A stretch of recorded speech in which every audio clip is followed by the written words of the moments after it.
It was in Montgomery in 1821 that John Davis was hanged in front of the jail. A miscarriage of justice, if ever there was one. His grave is signposted off the path that leads from the north gate of the churchyard to the church tower. It's marked by a simple wooden cross, but it tells such a tale. It is a notorious story, one of accursed conspiracy, innocence, and perhaps divine outrage.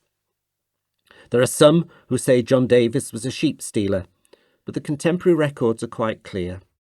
He was executed for highway robbery and now lies within the robber's grave, where the grass would not grow for 100 years. He was a slater from Wrexham, and circumstances took him to the farm of Widow Morris near Oswestry. The farm was in a poor condition. Widow Morris and her daughter Jane were struggling to maintain the place on their own. Davis started to help them, and he worked hard, a proper gentleman, attending church and restoring the farm, the perfect stranger appearing suddenly and changing lives. He made the farm a good place, but he also made enemies. In the first place, there was Thomas Pearce, who had been hopeful of buying the rundown farm at a knockdown price. His cunning investment plans had suddenly been thwarted. And then there was Robert Parker, engaged to be married to Jane Morris. His problem was that Jane and John had fallen in love, and she renounced her agreement with Parker. Here suddenly were two locally respected men who had reason to remove the influence of the very inconvenient John Davis, two men who became united in a conspiracy to frame him for a robbery he did not commit. Davis was arrested for highway robbery near Welshpool on the 19th of April 1821.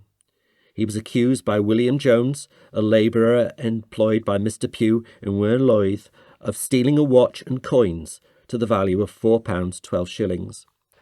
There were no witnesses to the assault, and the accusation rested almost entirely upon the evidence of two witnesses who claimed that they were there when the watch and money were found upon John Davis's person.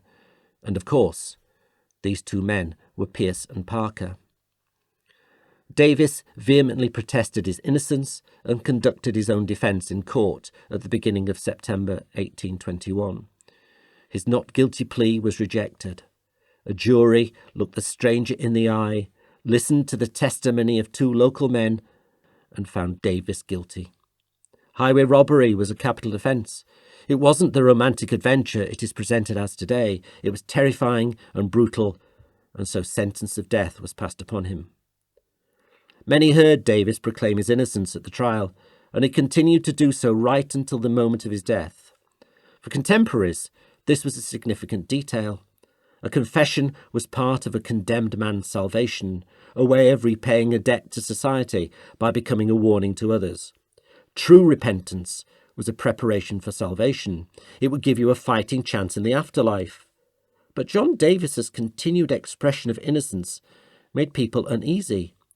Why would he risk eternal damnation when his own death was inevitable anyway?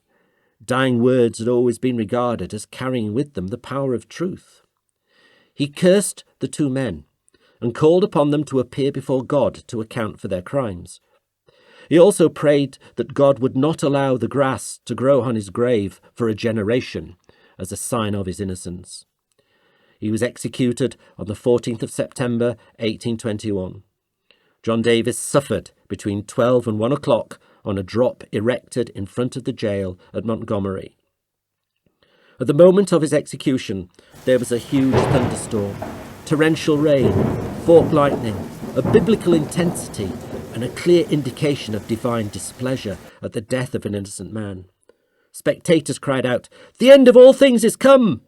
Proof of his innocence, if you wish to believe such things, but too late to save John Davis. And, in case you believe that this is a mere fantasy, let me assure you that this very localised storm was documented in the weather reports in the contemporary press. And what of Pearce and Parker, cursed by a man who was hanged in a thunderstorm? Soon Pearce, a drinking and blaspheming man, died in a blasting accident in a quarry. Parker, once a figure of health and vigour, died of that favourite 19th century ailment, the mysterious wasting disease. They say that the grave stubbornly rejected any grass for 100 years. In 1851, the graveyard was remodelled and reseeded, but still the grass stubbornly refused to grow. The grave is very easy to find, for its notoriety means that it is well signposted. You cannot miss the church in the middle of Montgomery, named after St. Nicholas, the patron saint of thieves. Follow the main path, and you will see a wooden cross marked by a rose bush, an effective contrast to the angled stones that surround it. There is no name, just the words Robber's Grave. It is simple and effective, and yes, the grass does grow now, in a patchy sort of way. And perhaps we should be pleased. Perhaps it shows that now his soul is finally at rest.